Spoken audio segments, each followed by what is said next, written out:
جس کے leader jail میں تھے، سزا یافتہ ہو گئے تھے، نااہل ہو گئے تھے، اس پارٹی کا الیکشن سمبل نہیں تھا، وہ پارٹی اپنا نام یوز نہیں کر سکتی تھی، اس کے جو امیدوار تھے کچھ جیلوں سے الیکشن لڑ رہے تھے، کچھ فرار تھے اور زیر زمین ہو کے الیکشن لڑ رہے تھے.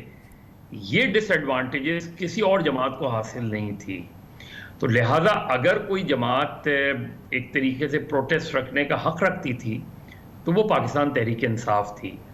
لیکن یہ ہوا اور یہ بہت بڑا میرے نقطۂ نظر سے بہت بڑا گیم چینجر ہے کہ پہلی مرتبہ لوگوں نے، ووٹرز نے نکل کے اس جماعت کو کامیاب کر دیا، یہ سمجھتے ہوئے بھی کہ ہر کینڈیڈیٹ کا الگ الیکشن سمبل ہے، ہر کینڈیڈیٹ کو نہ ان کو جلسے کی اجازت تھی، نہ جلوس کی اجازت تھی، ریلی نکلتی تھی تو ٹیئر گیس ہوتی تھی. تو گراؤنڈ ریئلٹیز اگر ہم دیکھیں، کیا یہ ڈس ایڈوانٹیجز مسلم لیگ نون کو حاصل تھی؟ کیا یہ ڈس ایڈوانٹیج پاکستان پیپلز پارٹی کو حاصل تھی اور دیگر جمعیت علماء اسلام کو حاصل تھی؟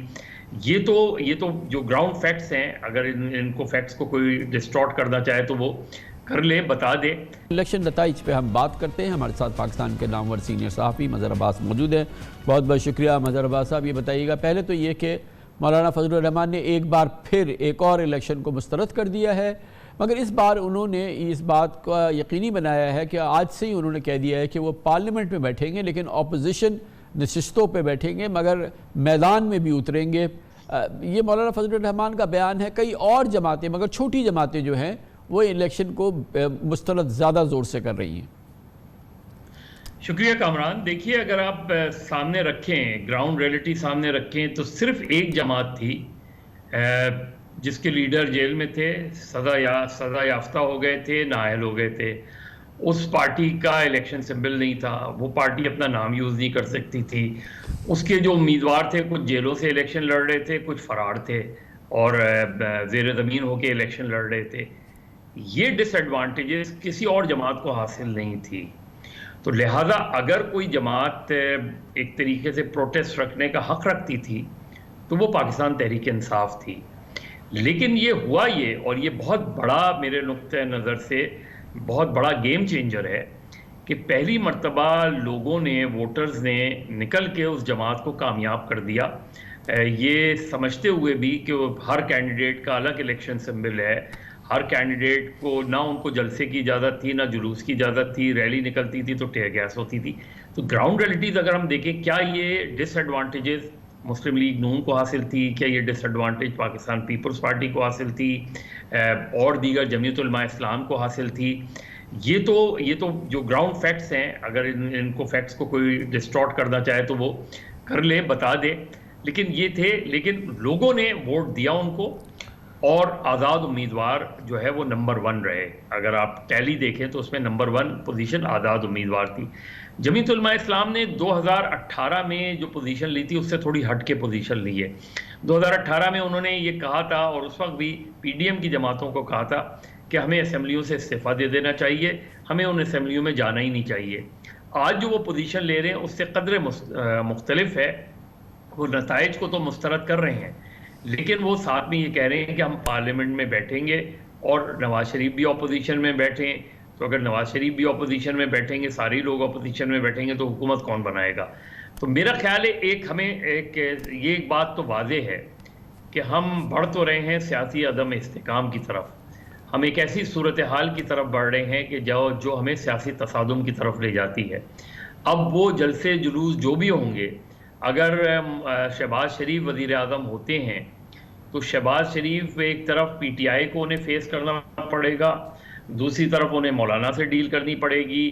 این پی کی پوزیشن بالکل مختلف ہے. اچھا، ایک اور پہلو جو ہے اس الیکشن کا، جن کو کہ عام طور پہ یعنی کہ بالکل دھاندلی زدہ کہا جا رہا ہے، ایک مجموعی تاثر یہ ہے، مگر بہرحال اسی دھاندلی زدہ الیکشن نے پی ٹی آئی کو قومی اسمبلی کی سب سے بڑی سیاسی جماعت بنوایا ہے، ان میں سامنے آئی ہے.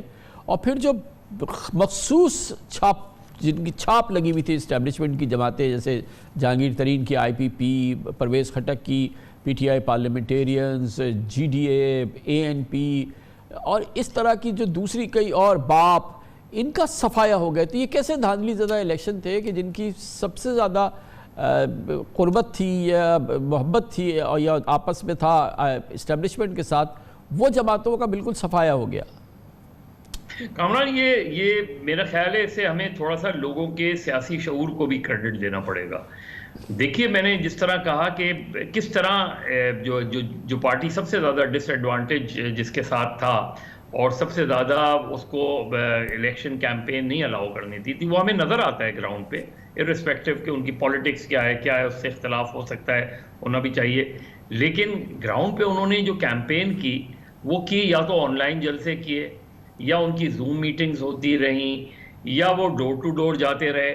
اس کے علاوہ تو انہیں پبلک میٹنگ تو اگر خیبر پختونخوا میں کچھ نے کی ہے تو وہ الگ بات ہے, ادروائز تو ہمیں کوئی مرکزی جلسہ جو ہے وہ پاکستان بھر میں نظر نہیں آیا. اور جب بھی وہ ریلی نکالتے تھے اس میں لاٹھی چارج ٹیئر گیس ہو جاتا تھا.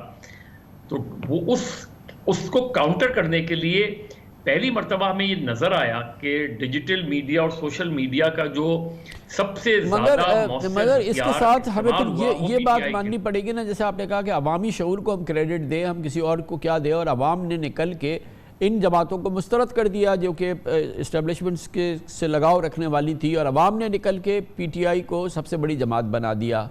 تو بہرحال کم از کم ہم یہ تو کہہ سکتے ہیں نا کہ یہ 100% دھاندلی زدہ الیکشن نہیں تھے. کچھ سیگمنٹ اس کے دھاندلی ہیں اور کچھ دھاندلی سے پاک ہیں, کیونکہ یہ تو نہیں ہو سکتا کہ یہ جو پی ٹی آئی جیتی یا یہ تمام جو اسٹیبلشمنٹ مارکہ جماعتیں ہاری یہ دھاندلی کی وجہ سے ہاری. کامران دو چیزیں ہوتی ہیں, ایک دھاندلی کے دو آسپیکٹس ہوتے ہیں. مطلب ایک تو یہ ہوتا ہے کہ آپ کسی جماعت کو ہرا دیں, ایک یہ ہوتا ہے کہ کوئی جماعت بہت بڑی تعداد میں جیت رہی ہو تو اس کی جیت کو کم کر دیا جائے. دیکھیے کراچی کے ریزلٹس میں بہت شدید تحفظات ہیں لوگوں کے اور بہت بڑا سوالیہ نشان ہے, تو اس کو ہم کیا کہیں گے. اسی طریقے سے اگر آپ دیکھیں جو پرویز خٹک اور جہانگیر ترین صاحب کی جماعتیں تھیں وہ پہلے دن سے نان اسٹارٹر نظر آ رہی تھیں, اس لیے کہ ان کے پاس نہ بڑی تعداد میں الیکٹیبلز تھے, ان کے پاس جو لوگ تھے ان کے بارے میں صاف نظر آ رہا تھا کہ یہ الیکشن نہیں جیت پائیں گے, اس لیے کہ ایک دوسری فضا بنی ہوئی ہے اور دو لوگوں کا ریئیکشن بھی ان کی طرف گیا جو ماضی میں پی ٹی آئی کے ساتھ رہے. تو میرا خیال ہے جہاں ہم اس چیز کو وہاں کوشش تو ضرور کی گئی نتائج کو کسی نہ کسی طرح مینیپولیٹ کرنے کی, اور اس کی بڑی واضح سی نشانی الیکشن کمیشن کا کردار نظر آتا ہے ہمیں کہ جو انہوں نے اسٹینڈرڈ خود طے کیے تھے کہ جی الیکشن اس کے پولنگ اسٹیشن کے باہر نتائج لگا دیے جائیں گے, یہ ساری چیزیں ہمیں نظر نہیں آئیں.